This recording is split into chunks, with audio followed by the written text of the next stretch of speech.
సినీ రంగానికి సంబంధించి ప్రజెంట్ అల్లు అర్జున్ అయితే చెర్లపల్లి జైలుకి తరలించారనే విధంగా కొన్ని వార్తలు వినిపిస్తున్నాయి. అదే విధంగా ఆయనకి బెయిల్ కూడా వచ్చింది. కానీ ఇది రాకన్నా ముందు మాత్రం అక్కడ జరిగిన సిచ్యువేషన్ ఏంటి అంటే చిరంజీవి అక్కడికి వచ్చిన తర్వాత ఆయన అసలు అరెస్ట్ చేయడానికి గల కారణాలు ఏమిటి అని చూస్తే ప్రత్యక్షంగా అయితే అల్లు అర్జున్ ఆవిడకి ఎలాంటి సంబంధము లేదు, పరోక్షంగా ఉంది. ఆయన వచ్చినందుకు అక్కడ జరిగిన ఘర్షణలో ఆవిడ ప్రాణాలు కోల్పోయారు, అక్కడ వరకు ఓకే.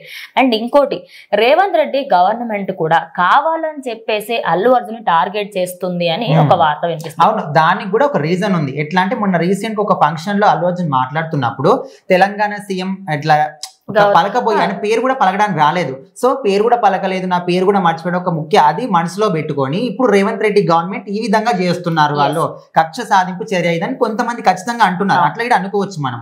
అదే కాకుండా డిప్యూటీ సీఎం గా ఉన్న పవన్ కళ్యాణ్ కూడా చిరంజీవి కాల్ చేసి మాట్లాడడం జరిగిందట. ఇలా అల్లు అర్జున్ ని అరెస్ట్ చేశారు, మరి ఏమేమి అయ్యి ఉంటాయి అని చెప్పేసి ఆయన హుటాహుటిన హైదరాబాద్ కూడా వచ్చారు.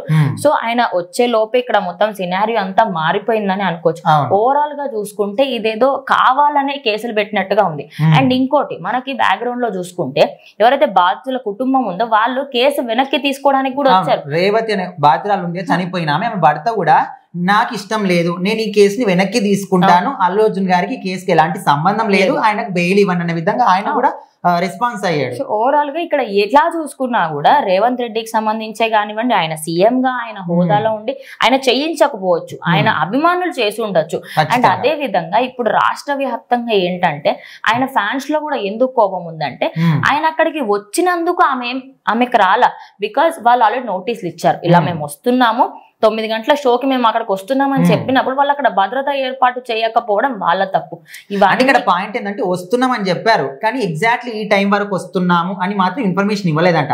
అది వీళ్ళ టీం తప్పు ఉంది ఖచ్చితంగా. అదే విధంగా థియేటర్ యాజమాన్యం తప్పు 100% ఉంది మధ్యలో. అదే అంటున్నా, ఇక్కడ యాజమాన్యాన్ని తప్పు ఎక్కువగా ఉంది కాబట్టి ఫస్ట్ వాళ్ళలో వాళ్ళకి సంబంధించి మనం ఛార్జీ తీసుకోవాలి. ఇక ఈ అంశాలన్నిటి గురించి కూడా మాట్లాడి చిరంజీవి మాత్రం ఇనిషియేటివ్ తీసుకొని ఆయన ఇంకా ఏదైతే అదైంది అని చెప్పేసి ఇవన్నిటి గురించి కూడా ఆలోచించి ప్రజెంట్ అయితే ఆయన అయితే బయటకు రావడం జరిగింది. సో ఇది అసలు ఒక క్లియర్ కట్ గా ఆయనని కావాలని ప్లాన్ గా చేశారని కూడా ఫోన్ లో మాట్లాడుకొని నెక్స్ట్ స్టెప్ ఏంటి దీనికి అంటే దీనికి ఏం పరిష్కారం అనే విధంగా వాళ్ళు కూడా మాట్లాడుకున్నారు. సో మరి అసలు ఏం మాట్లాడే తొందరలో ఏం జరుగుతుంది అనేది మనకు తెలుస్తుంది.